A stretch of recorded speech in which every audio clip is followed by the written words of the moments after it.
19h sur Al-Oula, ravi de vous retrouver pour cette nouvelle édition à la une de l'actualité de ce lundi. Sa Majesté le roi Mohammed VI reçoit une lettre du Premier ministre de l'État d'Israël. Benyamin Netanyahou porte à la très haute attention de Sa Majesté le roi la décision de l'État d'Israël de reconnaître la souveraineté du Maroc sur le territoire du Sahara. L'ouverture d'un consulat dans la ville de Dakhla est examinée positivement, indique le Premier ministre israélien.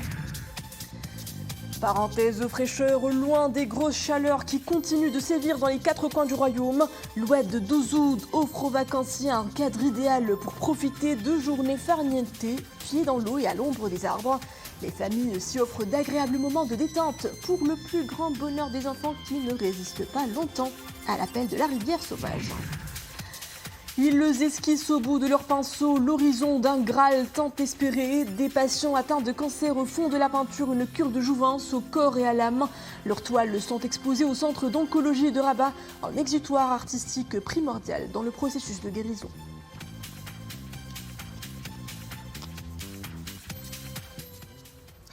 Bonsoir, Sa Majesté le roi Mohammed VI a reçu une lettre du Premier ministre de l'État d'Israël, son Excellence Monsieur Benyamin Netanyahou. Par cette lettre, le Premier ministre israélien a porté à la très haute attention de Sa Majesté le roi, que Dieu l'assiste, la décision de l'État d'Israël de reconnaître la souveraineté du Maroc sur le territoire du Sahara. À cet égard, le Premier ministre israélien a indiqué que cette position de son pays sera reflétée dans tous les actes et les documents pertinents du gouvernement israélien. Il a souligné en outre que la dite décision sera transmise aux Nations Unies, aux organisations régionales et internationales dont Israël est membre, ainsi qu'à tous les pays avec lesquels Israël entretient des relations diplomatiques. Dans sa lettre au souverain, le Premier ministre israélien a informé qu'Israël examine positivement l'ouverture d'un consulat dans la ville de Dakhla, et ce, dans le cadre de la concrétisation de cette décision d'État. Fin du communiqué du cabinet royal. La Chambre des représentants a tenu ce lundi une séance plénière consacrée aux questions orales mensuelles adressées au chef du gouvernement sur la politique générale. Les développements dans nos prochaines éditions.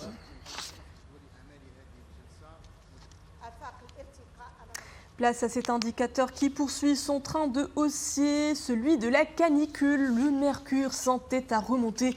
C'est donc un temps chaud qui vous accompagnera encore en ce début de semaine.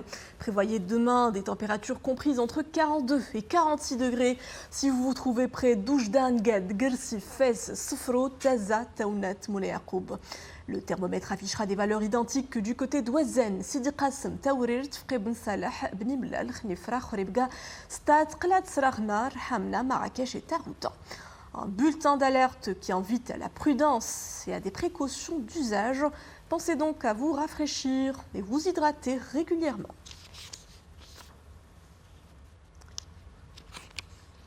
Et à l'heure où les températures grimpent obstinément sur la majorité du territoire national, les points d'eau se transforment en refuge des estivants fuyant la chaleur.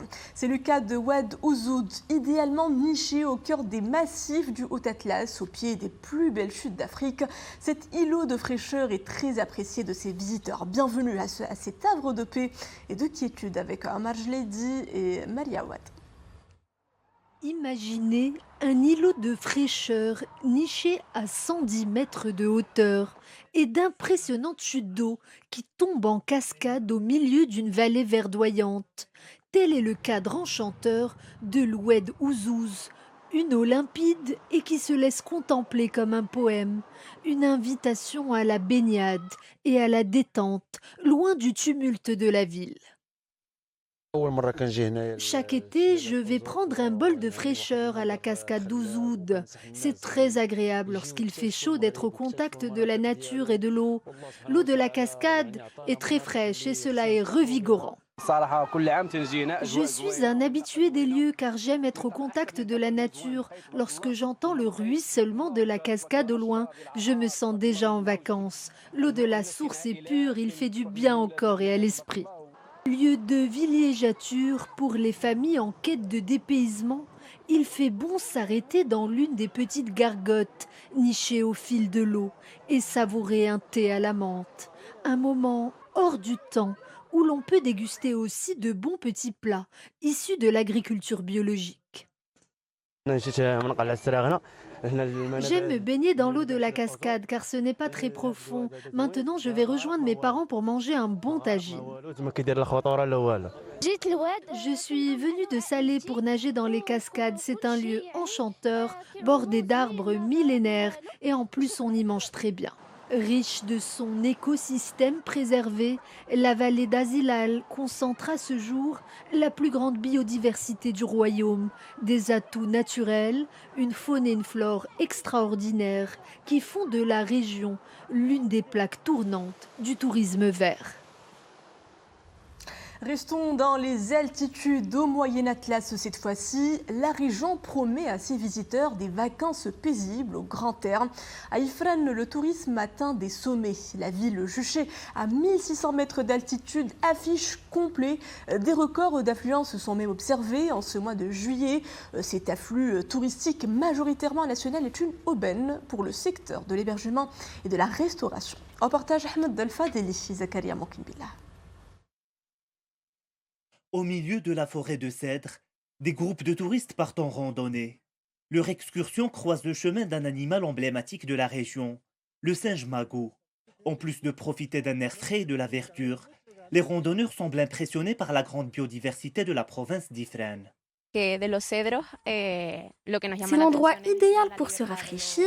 Il y a de nombreux parcs, des animaux. Les habitants sont très aimables, toujours prêts à nous aider. On se plaît beaucoup ici.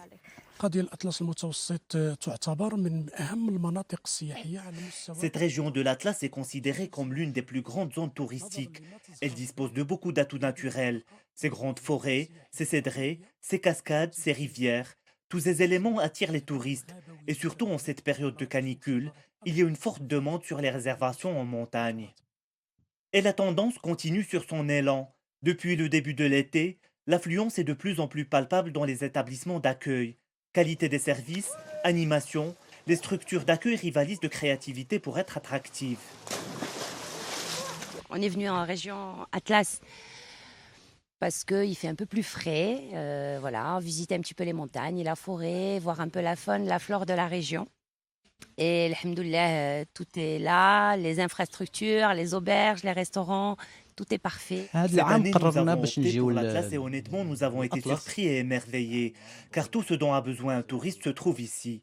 Les hôtels sont au top. Le service est en petits soins. Cet endroit est génial.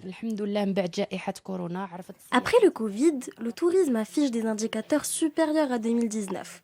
La destination a du succès en cette haute saison. Nous sommes satisfaits. Réservations s'envolent. Le charme de la province d'Ifrane se niche aussi dans ses nombreux lacs d'eau douce. Certains y pique-niquent le temps d'une journée, d'autres y campent pour plusieurs jours. Des visites et des escapades qui ouvrent les horizons des touristes sur d'autres richesses naturelles de la région. Les joies de l'été, certains préfèrent les savourer sur une serviette en bord de mer. Les plagistes ont un large choix de sites de baignade.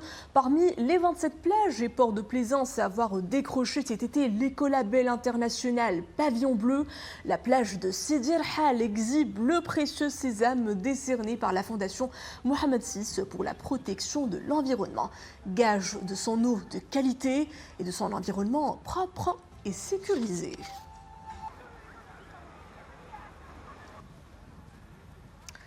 L'art plastique, une forme d'expression qui permet de libérer l'inconscient de plusieurs émotions et pensées, une thérapie bienfaitrice au corps et à l'âme. Et c'est d'ailleurs dans cet esprit qu'une journée artistique a été organisée au centre d'oncologie de Rabat.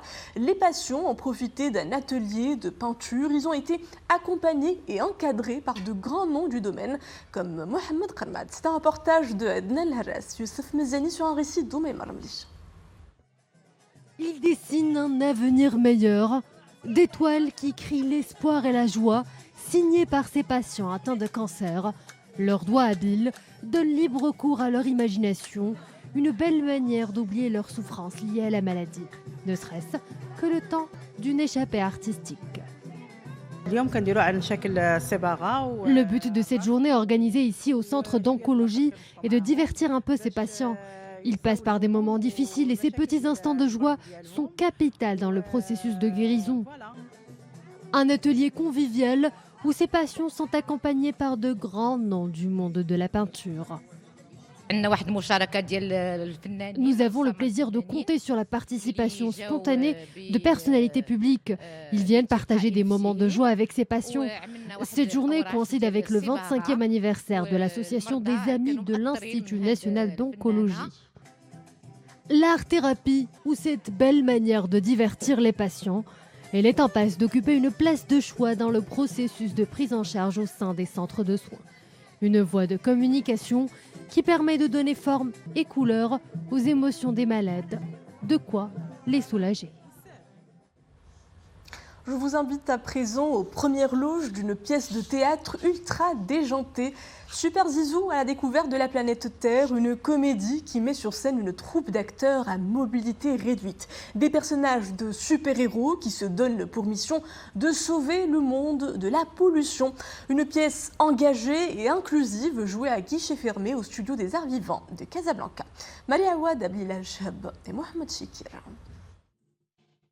C'est l'histoire d'un super-héros pas comme les autres qui se voit catapulté sur Terre pour débarrasser le monde des polluants atmosphériques et autres déchets insalubres. Aidé de ses petits camarades, allégorie des éléments de la Terre, tous sont à cœur de penser les plaies de l'univers. Mon personnage est un super-héros, il est là pour sauver la planète Terre des envahisseurs et des pollueurs. Chaque comédien incarne une des composantes de la biosphère. Il y a par exemple un personnage qui joue la lune, un autre qui interprète le soleil et les arbres. C'est notre manière à nous d'inciter le public à la question écologique. Une comédie loufoque et engagée, incarnée par une troupe d'acteurs à mobilité réduite. Tous ont en commun l'envie de briller sur scène en laissant entendre leur voix. L'objectif de cette comédie est d'intégrer les personnes à mobilité réduite dans le monde artistique, que ce soit au théâtre, dans un ballet ou dans une comédie musicale, car eux aussi souhaitent faire entendre leur combat. Le fabuleux destin de la pièce Super Zizou à la découverte de la planète Terre poursuit son petit bonhomme de chemin avec sa joyeuse troupe de comédiens extraordinaires. Prochaine représentation demain à Dakhla. Le journaliste Omar Salim est décédé aujourd'hui dans une clinique de la capitale économique des suites d'une longue maladie, selon sa famille. Né en 1954 à Casablanca, le défunt a fait des études en littérature à la Sorbonne, outre un cursus à l'Institut des études politiques de Paris. De retour au Maroc, Omar Salim a travaillé à Radio Média avant de rejoindre 2M dès sa création, où il a occupé le poste de directeur des programmes et de l'information pendant plusieurs années. Feu Omar Salim sera inhumé demain, mardi, après la prière de Dohr, au cimetière à Chouhada. Nous sommes à Dieu et à lui, nous retournons. Et c'est ainsi que s'achève cette édition. Merci à vous de l'avoir suivi. Le retour de l'information à 21h. Très belle suite des programmes à tous sur Al-Oula.